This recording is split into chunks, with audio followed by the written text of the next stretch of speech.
The ill-fated Abuja Kaduna train of 28th of March. In its updates, a week after the attack, the Nigerian Railway Corporation (NRC) said it could not account for 146 passengers.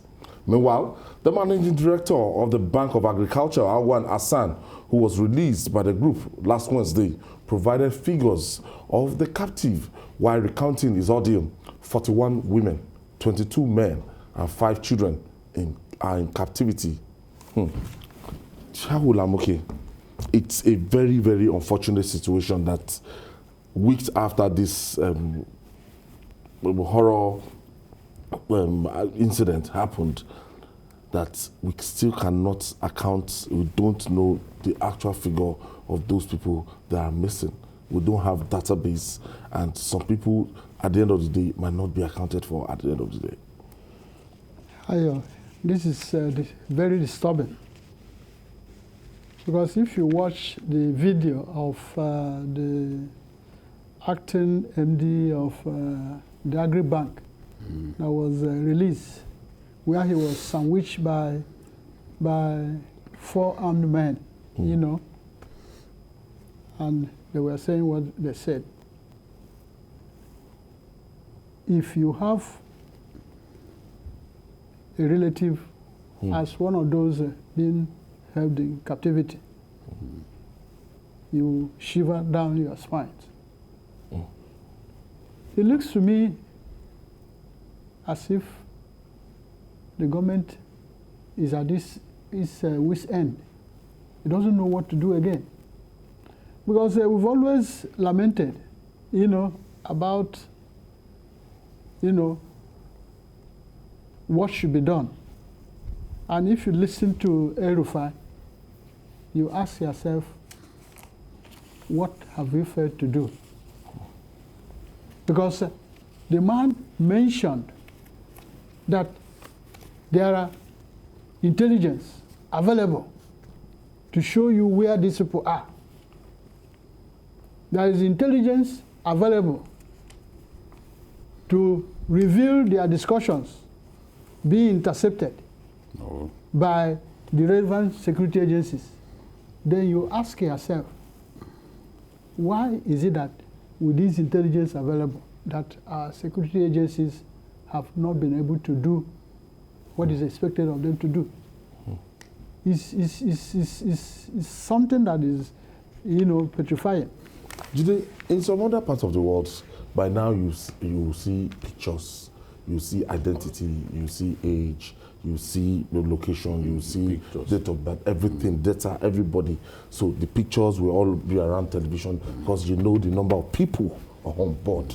This is a big shame on the Nigerian Railway Corporation that it can be running this kind of shoddy services, and even their staff can even be doing this backdoor selling of tickets. Now we're at a crossroads. We can't account for people.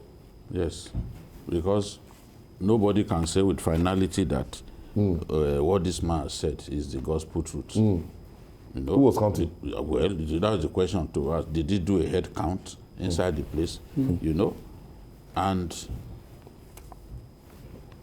people have complained in the past that, look, there's a lot of corruption regarding ticket sales in NRC, but in Nigeria, those issues are raised. People will not talk.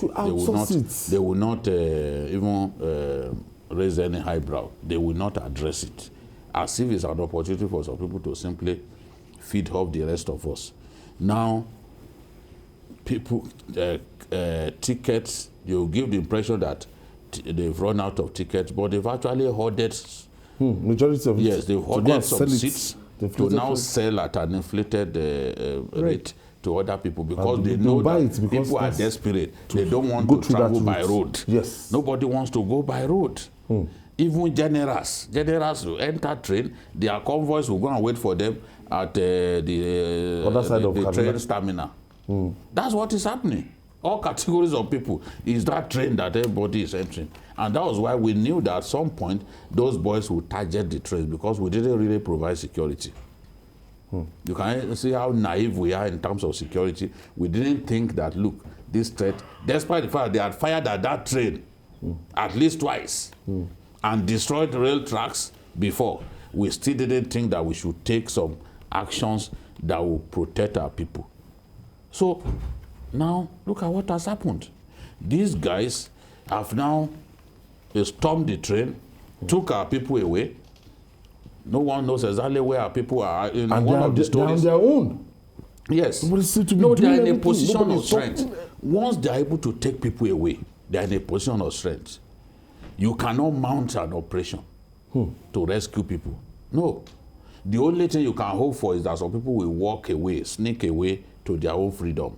When you hear people rescued, it's a lie. How do you rescue 1 or 2 persons when there are still dozens? How did you manage to pull that off? America, the mistakes of America and Iran have shown us that, look, when terrorists kidnap people, abduct people in large numbers, you have to be patient. To launch an operation to rescue those people is extremely risky.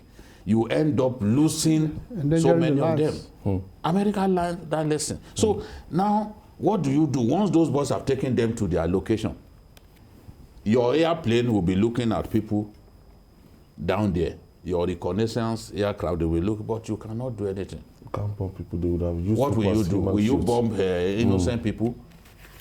So that is the thing. We shouldn't have allowed it to happen in the first place. Now, they managed to rescue a man from multiple sources. Multiple sources. They found that those guys lied that they released somebody because of age and all that.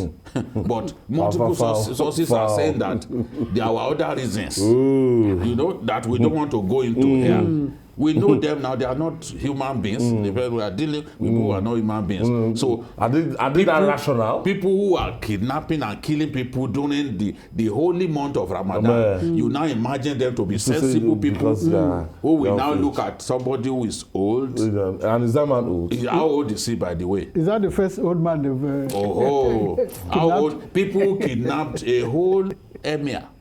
Emir from Zamfara. Kept him with them. They were harassing him until ransom in excess of 35 million was paid.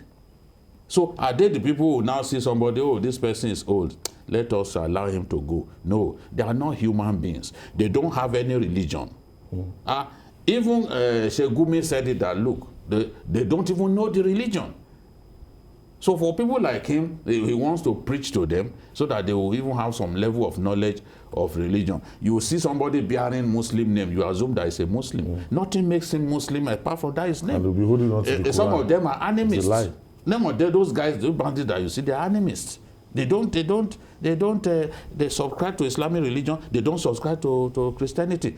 So to see them and think that these are human beings or decent human beings is to deceive yourself. Or people that want to enforce a religion. It's nothing like that.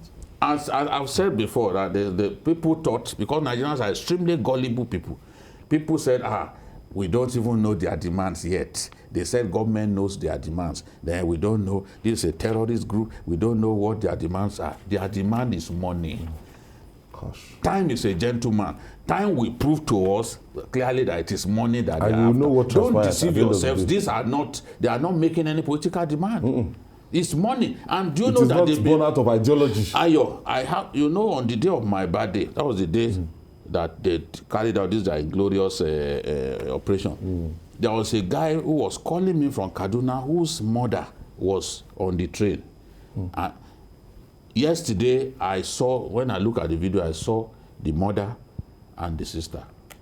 These guys, contrary to what Nigerians thought, they are already negotiating with families of these people, asking for money, even asking for money in foreign currency. So we sit there and imagine, oh, they are terrorists, they are going to make political demands. When? If you expect that those guys will make political demands because they claim that government knows what they want. Government knows that it's money that they're after, and government is no longer ready to be giving them money. What they are thinking is that if government gets involved, their money will be higher.